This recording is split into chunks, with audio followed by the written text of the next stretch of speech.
occasion with the promotion of Master Sergeant John Mcgill to the rank of Senior Master Sergeant. We are especially pleased to welcome Sergeant Mcgill's family members and friends who are joining us today. The presiding officer, Colonel Michael P. Flaherty, Deputy Director of Warfighter Support, Joint Chiefs of Staff, Intelligence Directorate, and Sergeant Mcgill, send a warm and welcome to all of you. Your presence here today is greatly appreciated.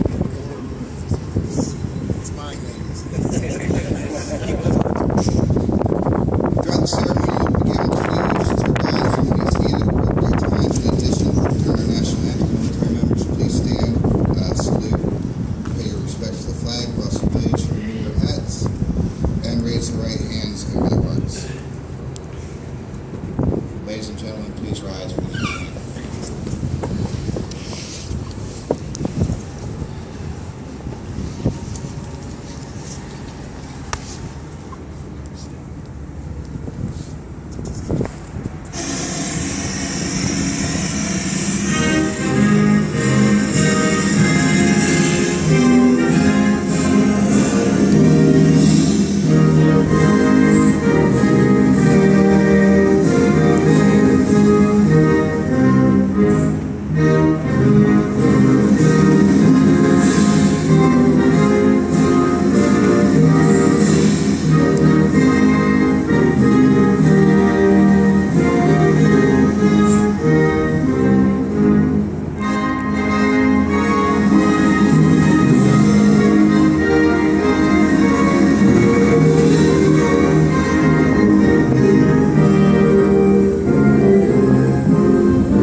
Ladies and gentlemen, please be seated.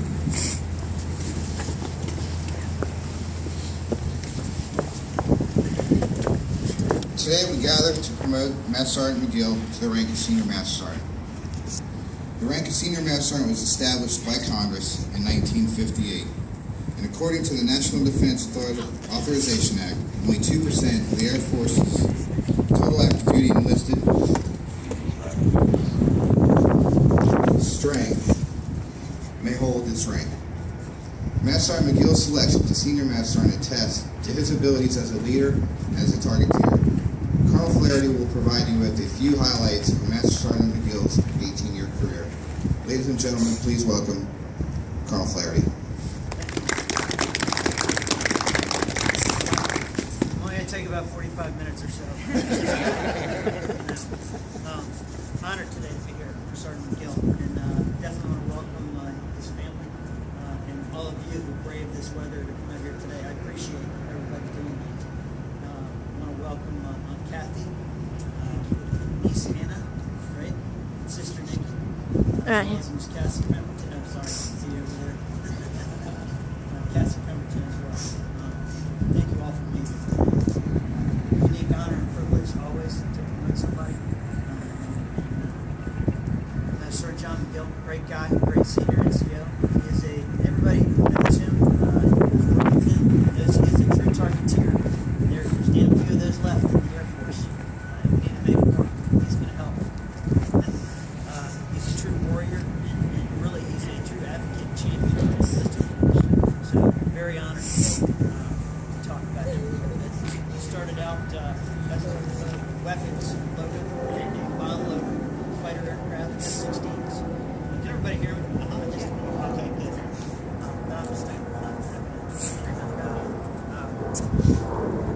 F-16s at Tyndall, as well as, let's see, where was Aviana as well. F-16s and F-15s.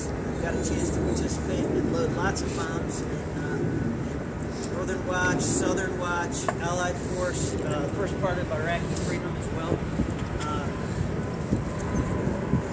Recognized numerous times, NCO of the quarter, load crew of the quarter, 31st Fighter Wings load crew of the year, and that's all before he ever joined intelligence career field, which he did in 2003. where he, in 2003, he cross-trained to be an ops intel analyst, and soon thereafter deployed to Iraq, counter-IED task force and targeting team. And just to talk about these guys a little bit, these are the guys that are analyzing the bomb maker networks over there, the guys that are actually creating all these casualties. And I'm here to tell you that the work that they do in forensically identifying the bomb makers and tracking them, targeting them, has had a huge impact on reducing U.S. casualties over the past decade. Now, that seems like obvious, but what I'm really trying to emphasize there is that that's one of the areas where intelligence analysis has actually contributed to the fight in a way that actually has saved lives and continues to do so in Afghanistan. So we followed some of that with some time at Multinational Forces Iraq, the Air Intelligence Agency. It used to be a FISRA now, Air Intelligence Agency.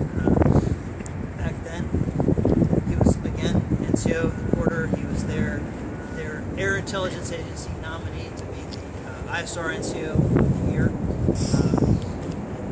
And it's odd to see this in an NCO report, but he was stratified as the #1 of 111 non-commissioned officers in the Air Intelligence Agency, which is impressive. We followed that with a tour in Korea, again, NCO of the quarter.